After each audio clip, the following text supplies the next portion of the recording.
whiteboard animasi. Halo teman-teman, di video ini kita akan belajar cara membuat animasi handwrite atau yang lebih sering disebut whiteboard animation. Ini sangat sederhana. Kita hanya butuh satu aset, yaitu gambar tangan.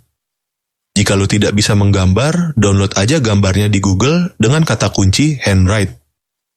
Kita cari posisi yang sesuai dengan kebutuhan kita. Tapi perlu diingat ya bosku, kita harus filter dengan Creative Commons Use, biar nanti tidak tersangkut masalah copyright di kemudian hari. Oke, kita sudah punya gambar, dan sebelumnya kita hilangkan dulu backgroundnya dan simpan dengan file PNG transparent.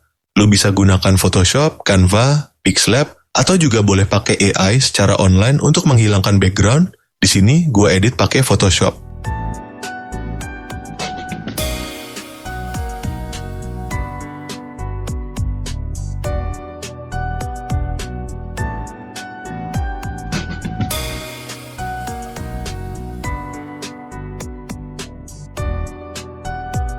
Sekarang kita masuk ke OpenToonz.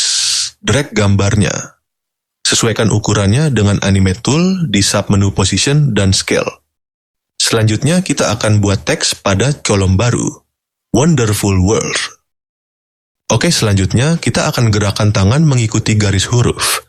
Tidak harus perfect banget karena gerakan yang cepat tidak terlalu terlihat. Makin banyak frame yang digunakan, animasinya akan semakin smooth.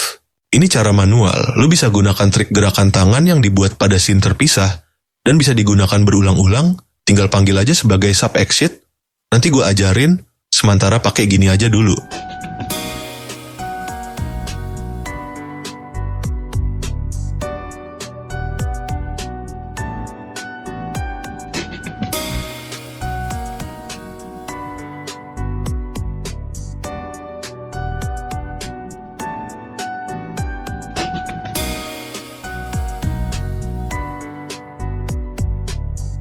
Selanjutnya kita buat satu kolom lagi untuk ngeblok tulisan supaya tidak terlihat sebelum ditulis. Gunakan menu shape, atau juga bisa lu gambar sendiri dan samakan warnanya dengan background.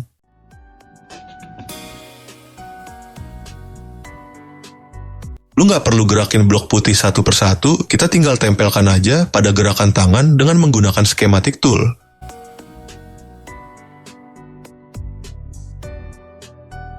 Nah sekarang lu bisa play.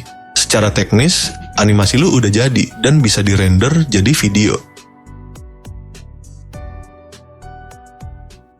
Jika di OpenToonz lu nggak ada pilihan untuk render menjadi MP4, berarti lu belum menghubungkan OpenToonz dengan file FFmpeg. Lu bisa download di situsnya GitHub.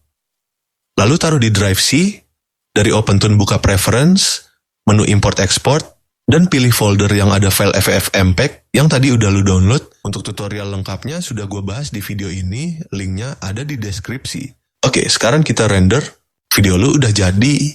Kalau ada yang mau lu tanyain, tulis aja di kolom komentar, jangan lupa like, ya. Sampai jumpa pada video selanjutnya.